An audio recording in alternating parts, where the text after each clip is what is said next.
What's going on, people? We are Tottenham TV, back here for a preview stream for you guys. Obviously, we played Manchester United at the Tottenham Hotspur Stadium. 5:30 kickoff, live on TNT Sport, and the live on the watch along as well, where you got Ashmatic and Marlon taking the hot seats this weekend. Me and Simeon will be in the stadium.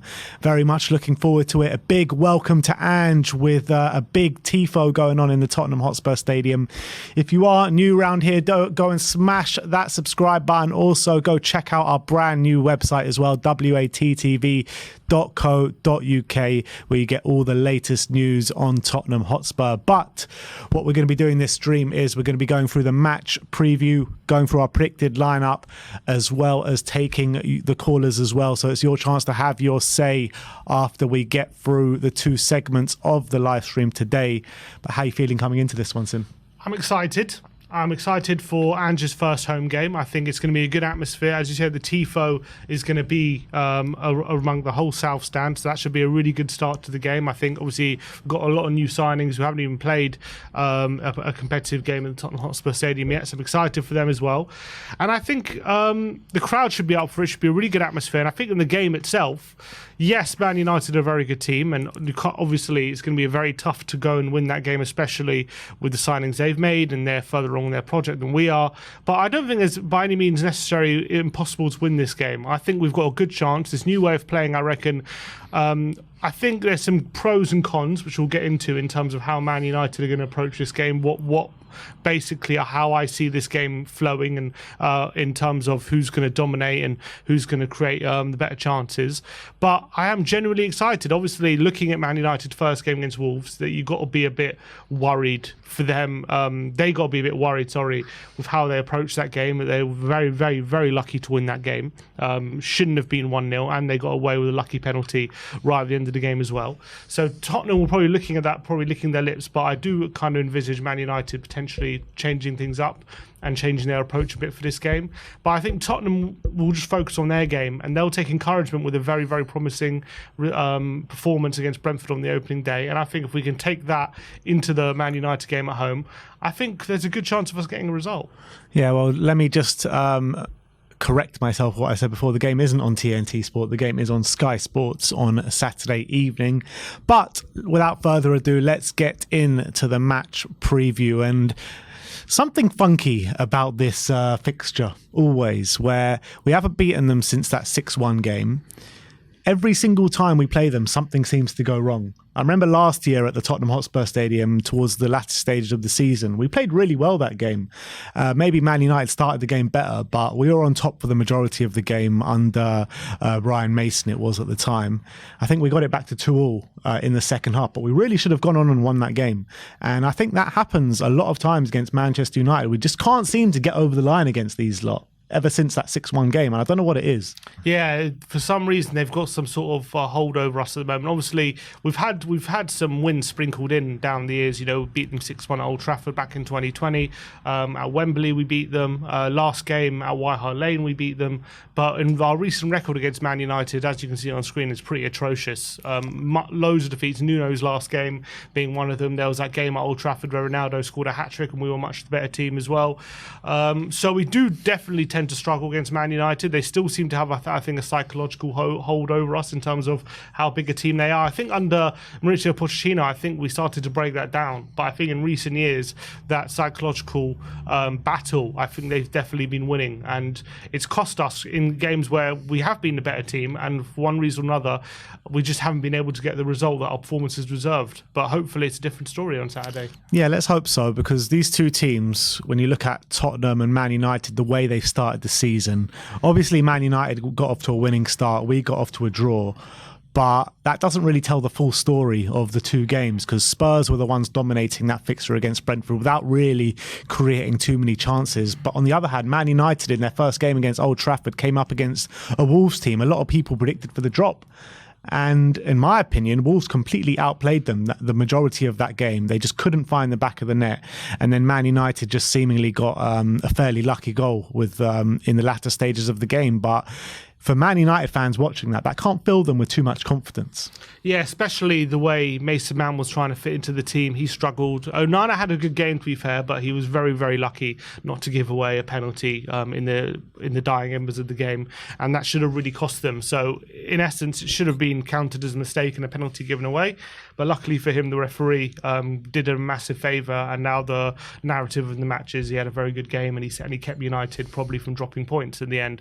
But I think the way I think the biggest issue I saw from Man United in that game was the midfield. I thought they got completely dominated in midfield. I think Casemiro, Bruno and Mount got completely bypassed time and time again. Yeah, Cunha, João Gomez, Lamina, and another one I can't remember who off the top of my head it is. Matthias Nunes. And Nunes. All three of them were absolutely fantastic. What they're all really good at is ball carrying. And that was something that they really struggled with, Man United. And they struggled to contain it. And every time Mount and Bruno got bypassed, they were pretty much left 3-on-1 with Casemiro in the middle to trying to stop all these Wolves midfielders.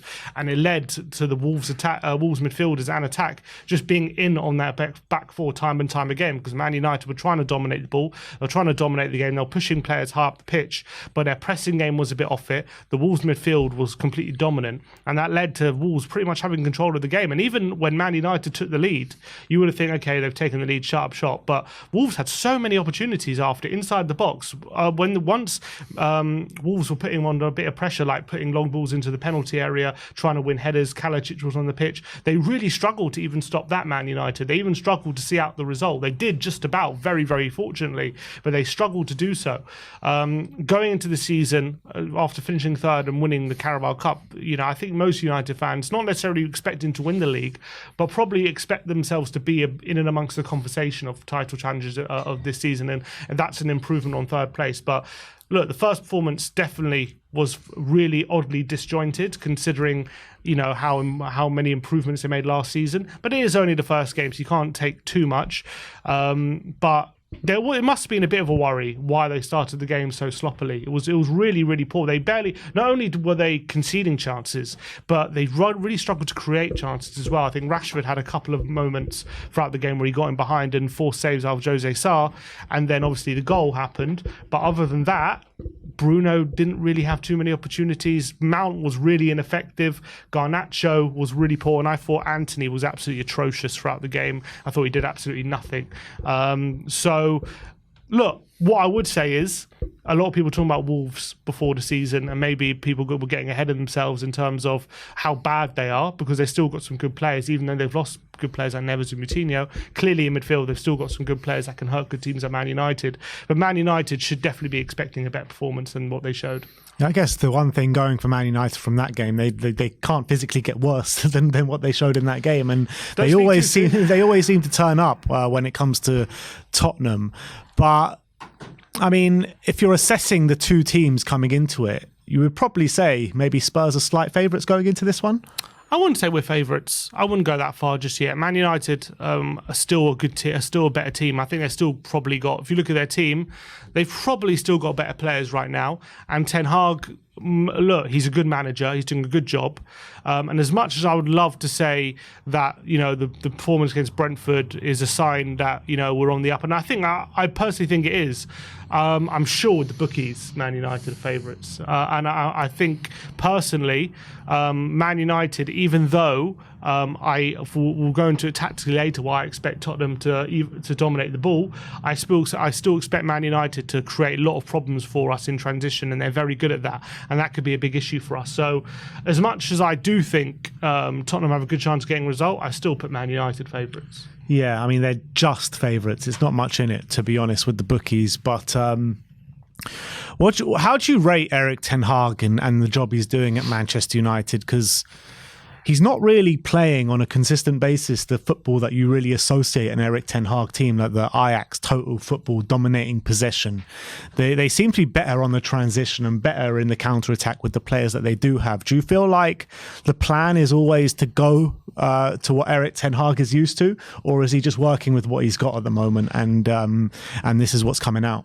Yeah, I think he's trying to build a team to play the way he wants to play. I think last season he made a lot of compromises to get results, because in Man United, it's not like other teams where you're going to get a bit more time potentially to apply your system. For example, and Ten Hag can't finish 8th twice like Arteta did and exactly stay in the job. But even though Arteta was able to develop a system over time and now he's reaping the benefits, he got the luxury of patience from the board. Now, when you're Man United manager, you don't get that luxury. So if he wants to, he all well and good. It will be all well and good him sticking to his philosophy and maybe results not going his way and saying, in the future things are going to turn around. At the end of the day, if he finishes 8th, he's out of a job. He's getting sacked. So he doesn't have that luxury of patience. So he had to make some compromises just to get some results through the door. And I think he did that last season. I think he did that really effectively with a lot of games where they didn't dominate,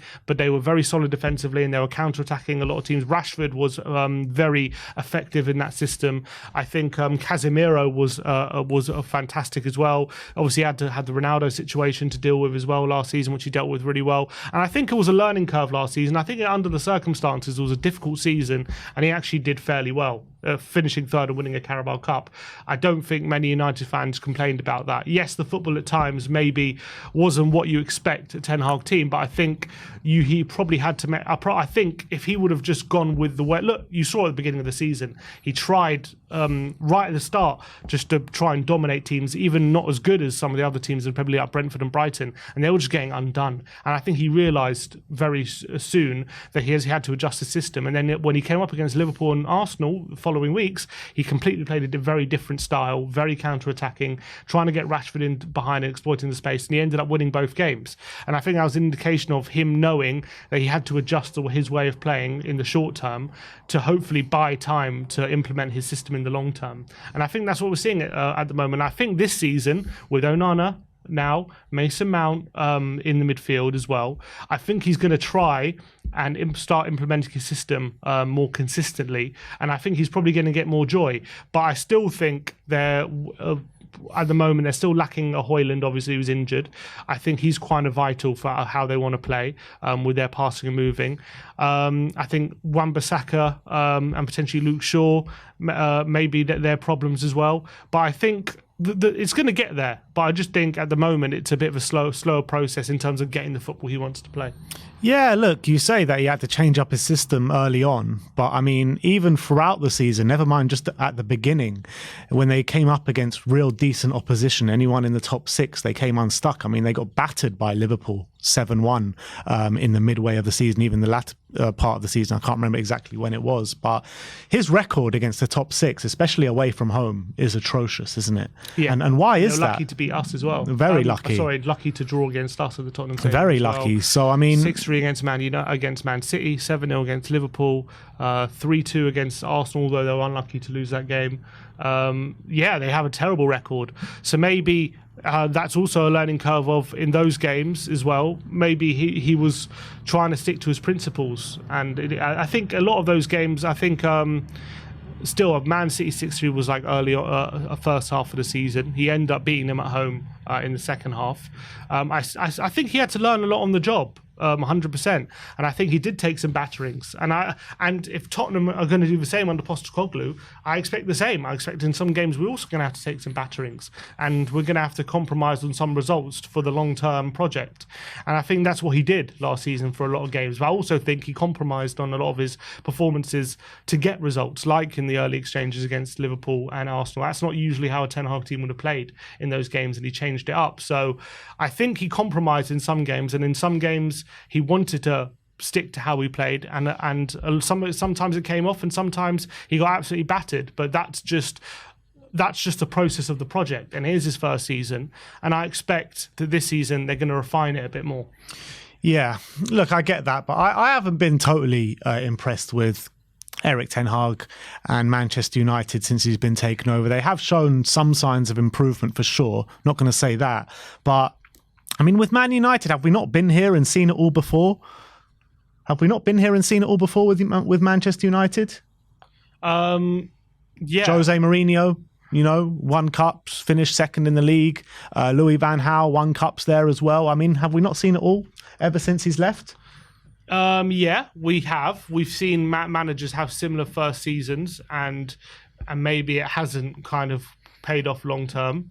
So maybe there is. I don't know. I just get a different feeling at the moment from Ten Hag. I feel like when he gets it right, the football is a lot better than maybe it was under Mourinho and Louis van Gaal. And I think the Man United fans have taken to him and given him and granting him a bit more patience than maybe they have those managers. So yes, we have seen it before, and maybe it will start to go wrong this season. But I think they're on the right path, and I think that he just needs a few little additions in the team to play. To perfect his style, and then they're going to be a serious team. I still think they're lacking this season, to be honest, right now. I think they're making improvements and we're going the right direction. And I know the performance on the first game of the season was really poor, but I back them to be better than they were last season, this season, with the signings they've made. But you got to add in, they're going to have Champions League football as well this season, so there's going to be added pressure on the squad. I don't expect a long run in the Champions League, but I do expect them. I don't expect a title challenge either, but I do expect them to be back in the top four. If you look at that form, obviously with pre-season involved, a bit of a Jekyll and Hyde performances with Man United. They did have an impressive pre-season game against Arsenal, which I thought they more or less played really well in that game. But apart from that, they have flattered to deceive in pre-season, and that kind of led into the first game of the season as well against Wolves. Spurs have been, I think, on a performance level, we've been doing well in pre-season. It's just that results haven't really matched that at times, where our defence has really let us down. As you can see, 10 goals conceded in our last 5, but 16 goals scores, where they're just on a zero with 7 goals in, 7 goals out. In terms of the potential Man United team coming into this game, if you can bring that one up on screen with the predicted lineup, very similar to what they did play in the last game, with Onana in goal, Wan-Bissaka, Varane, Lindelof, Shaw, Mount, Casemiro, with Bruno, Sancho, Anthony supporting Rashford. Obviously, Garnacho played instead of Sancho in the first game, but I just wasn't impressed with any of those Man United players coming into it. But with that defence, is that a defence that our attack can really get at? I think Son's going to have his work cut out trying to get past Wan-Bissaka on that side, especially in the way we like to play our wingers.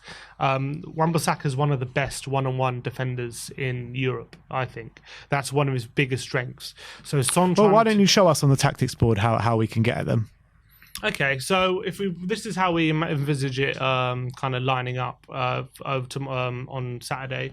Obviously, we've said Sancho in the predicted lineup. I've got Garnacho here as he started the last game, and we do think actually Martinez will play because Ten Hag confirmed in his press conference that he's fine. Yeah, he's here in the team.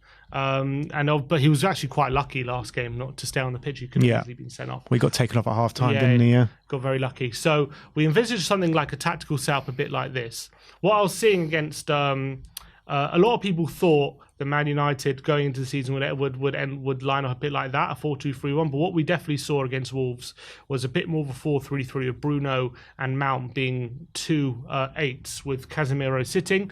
I was looking at their average positions, Man United against Wolves, and they did try and dominate possession. They had 51% possession, but Shaw and Wan-Bissaka were very rarely foraging into the opposition half. A lot of the times when they were picking up the ball was in their own defensive third. They weren't really bombing forward as much as you'd expect. And that maybe was part of the reason why they struggled a bit to kind of retain possession. Now, how I see compared to what I saw from Man United against Wolves, why I see Tottenham dominating possession is because we all know when we're on the ball, we like to invert like this, get our fullbacks in the central areas here, with Maddison and Skip pushing up a bit, Kulusevski and Son really, really far wide. But it's almost like this, Bissouma almost in the Man United half, Romero and Van de Ven really, really pushing up. And that's going to obviously cause a bit of problems with either Rashford down the centre, but it's going to mean that Mount and Bruno are going to they've got a decision to make. Either they go drop really, really deep to follow the likes of Maddison and Skip, and then that will mean that Anthony and Garnacho have to tuck in. That would leave Son and Kulusevski with one-on-one battles up against Shaw and Wan-Bissaka, or they're going to have to, or Anthony and Garnacho are going to have to follow Emerson and Udogie, and maybe Bruno and Mount have to kind of try and follow the wingers, or stick with these central midfielders. So there's a lot of tactical decisions that I feel like Man United have to make. And I feel like, because Man United play orthodox fullbacks, they don't like to tuck in like Man City, Arsenal, or now Tottenham like to do. So I believe there's going to be a numerical advantage here in the centre, because you're going to have basically a box of four: Emerson, Skip, Maddison, Udogie in the centre with Basuma, a box of five, sorry. And for Man United, you're only going to really have Mount, Casemiro and Bruno. And Mount, Casemiro and Bruno are not, apart from Casemiro, Mount and Bruno are not the best defensive midfielders. And I think we saw that against Wolves.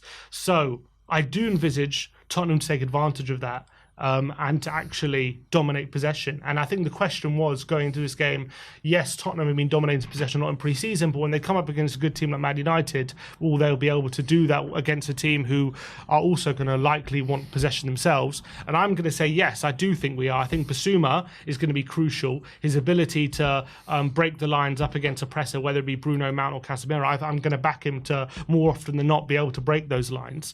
And then it's all about how effective we're going to be in possession with Emerson, Udogie, and whether Son can get any joy out of Wan-Bissaka and Kulusevski out of Shaw. Those battles are going to determine whether we win the game. And then, if there are quick turnovers, obviously you're going to have Garnacho, you're going to have Anthony, and you're going to have Rashford running in on our defence, which could definitely cause us problems when you definitely have Bruno and Mason Mount and Casemiro, who are all very, very good passers of the ball. And we've seen in pre-season, and even against Brentford, one long ball and Spurs can be in trouble. And there's no better player in transition than Marcus Rashford in these positions. We even saw it at the Tottenham Stadium last season, albeit Erik was playing that game. But you see Rashford can be devastating. So I do envisage problems that this is going to cause, but I actually am predicting that Tottenham are going to dominate possession in this game.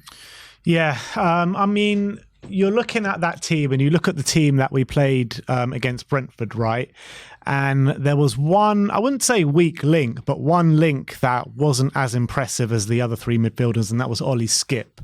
Do you feel that in this game, that potentially the quality of the ball of maybe a Pape Matar or even a Giovanni Lo Celso will be more required for us? The only reason I would say that we're probably still going to keep Skip, I'm not or a more defensive player, I should say, in this team, is because of the talent Man United have. And so they've got supreme talent, so you've got to be super wary of them. And so I even though I think in an Ange system, perfectly, I would prefer someone like a Lo Celso in that Skip role. I think for this game, I think he's going to go with an Ollie Skip to keep that combativeness in the centre, to make sure we're winning our duels, and to make sure that we're still winning the ball back very quickly, and off the ball, we're not allowing them too many easy chances. I do think when we come up against lesser teams who don't have the quality of Man United and Marcus Rashford in behind, I think we can force the issue a bit more and put another creative player just to make sure we're breaking them down when being as effective as we can when we're on the ball. But I think in this game, I do envisage a Skip or a Sarr in the team. Obviously, Ange Postecoglou confirmed in the press conference today that Romero is fine to play. Obviously, that's a massive, massive, massive plus for us coming into it. But how important is his partner Van de Ven going to be for the likes of Rashford trying to break those lines? I think he's going to be the most important defender that we have on this game, because how many times have you seen Rashford go over the top with one long pass and just stream through on goal and confidently finish? There's two elements I think are going to be very important in this game. Because I envisage Tottenham to dominate possession, there's going to be Van de Ven. First of all, Romero's, if Man United do try and just play through our press, Romero is going to be absolutely crucial to make sure he's getting ahead of any of the passes played through into the attackers. But if they do decide to go over Romero's head and go long, Van de Ven's recovery pace is going to be absolutely crucial. And if he can keep up with Rashford, that is going to have a massive element into making sure they're nullified going back. And what I would say is what we did see against Brentford is if it does go over Van de Ven and Rashford is running on and the ball is not perfect, we need Vicario sweeping up and making sure he's coming out and being confident and having a really high starting position to make sure that if there's any passes over the top and Rashford or Garnacho are running onto it, if there's any sort of inaccuracy in that pass and if they're slightly too long, he's there to sweep up and just make sure he's clearing any sort of long passes in behind our defence. So I think Van de Ven and Vicario are going to be crucial.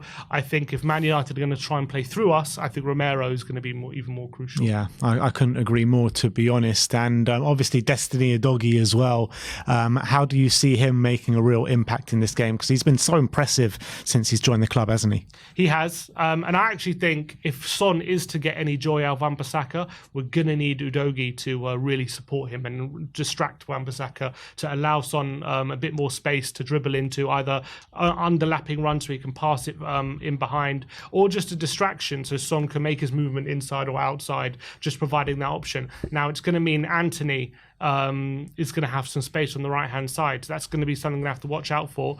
I actually don't think he's a great player, Anthony, when he's got loads of time and space to run into. I think he likes the challenge of beating players. He's an instinct player. Yeah, he likes to take the ball and beat players. He likes the ball. He likes the ball into feet and likes to dribble past the player and then create an opportunity. When he's got loads of space to run into, I feel like he overthinks things a lot of the time. He doesn't have that decision-making ability to pick the right option sometimes. So Udogie's going to have to make sure that he obviously doesn't give him too much freedom and he's tracking back and being very aggressive. I actually think Udogie is going to be quite a good fit to battle against Anthony. I don't think Anthony likes playing against players like Udogie who are very physical, like to get in his face and like to challenge him physically. So I think Udogie has also, and also think Anthony, he's a hard worker, but when Udogie's in these positions, are we going to see Anthony just consistently track back, or is he going to want to half cheat a bit and try and get as much space on the halfway line as possible on a breakaway? So that's going to be an interesting tactical battle, I feel,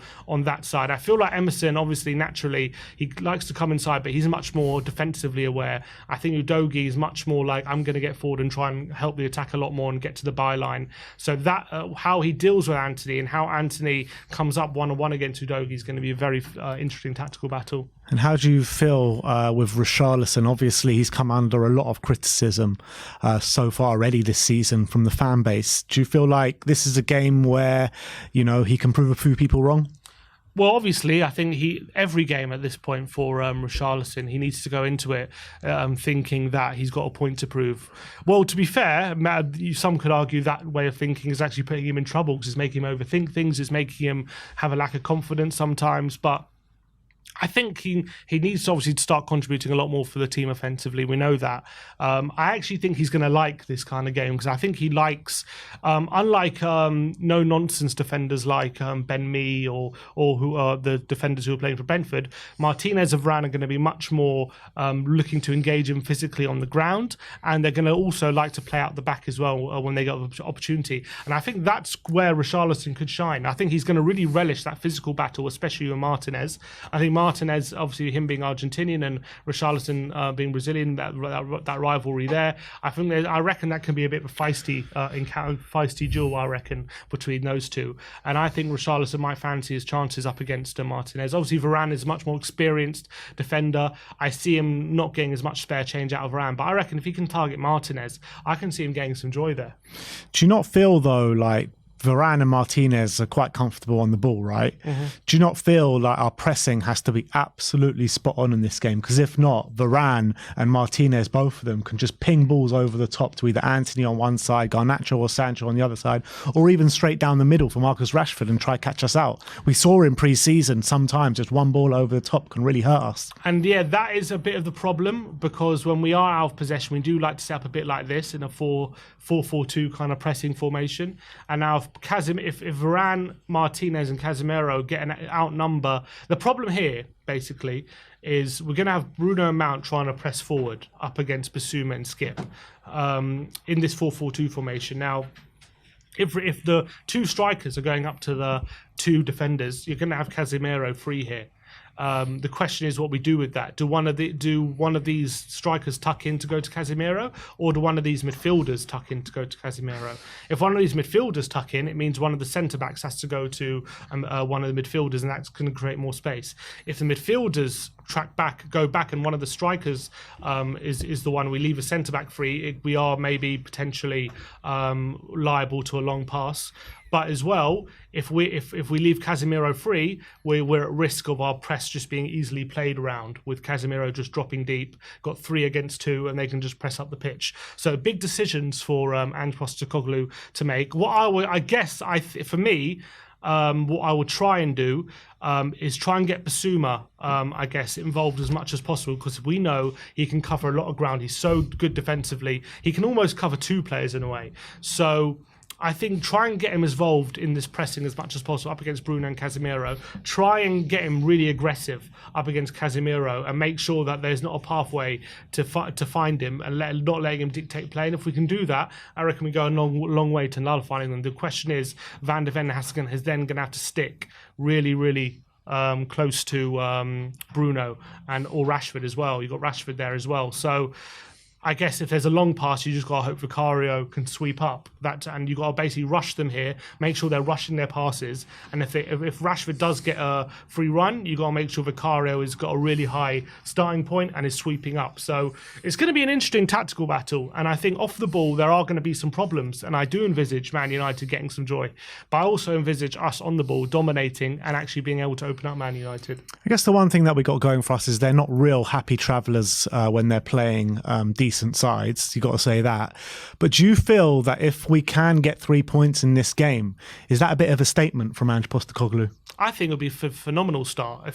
You got to remember as well, Ten Hag, his second game in charge of Man United was Brentford, and he lost 4-0, and he got absolutely tactically outdone. And he was taught a lesson really in that game. I think it made him rethink a lot of things going into that game, and they ended up changing things a bit. They got rid of Ronaldo very soon after, and it was a lesson. Now, Ange's first game was Brentford. It was a very different kind of display. I think you definitely saw Ange's philosophy a lot clearer straight away than Ten Hag. But look, there's only one game. If we can go into this game and beat them, especially given the summer they've had and the fact they're ahead in their project, I do think it's a bit of a statement. Especially if we beat them well. Especially if we're the better team and we're dominant, and the Spurs fans are in full voice, and there's a real kind of sense of everyone pulling in the same direction, everyone being together. I do think that could go a long way into giving this team a lot of confidence that actually we can do something special under Ange, 100%. And if we can get a really positive performance, look, I'm not expecting a win here. I think, a good performance, and if we get a point, I would be happy with that. But if we can get a victory and a really good performance, that would be a phenomenal start. And I think that would really give this team a skyrocket when it comes to confidence and coming up against really good teams. And it'll also allow us to know that, yes, we know there's going to be teething problems going into the season, and with Ange, and obviously the start of a project, there's always going to be some tough times. But if you can, right at the beginning, beat a good team like Man United who are further on in their project, I think that can give us so much confidence. Yeah, I agree. And especially because it's a team that we haven't beaten in so long as well. It'll give us a lot of confidence moving on into the season.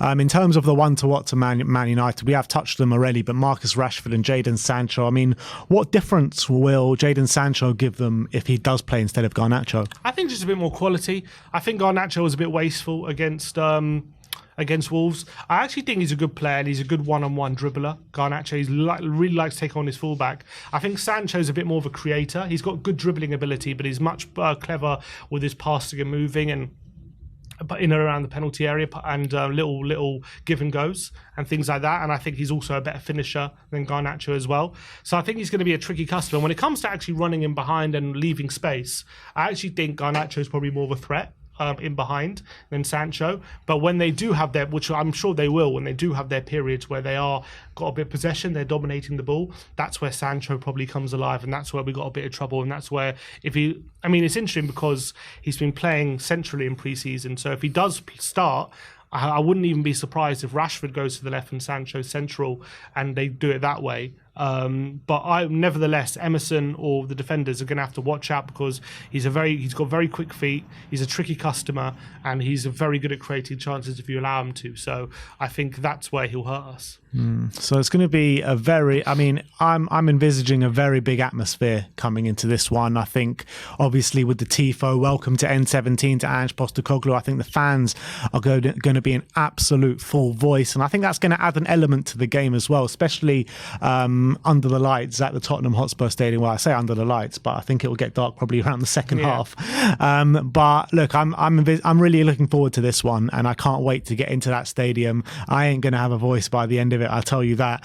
But look, what is your score prediction going into it? I said and predict the Prem 2-2. I said last week that in my preview I said 2-2, and then I changed it last minute and predict the Prem to 2-1 Spurs. I'm going to stick with 2-2 again. I think more excitement. I think it's going to be chances at both ends. I do think we're going to dominate the ball, but I just think Man United are a very good team in transition as well in their own right. So I'm going for another 2-2 draw.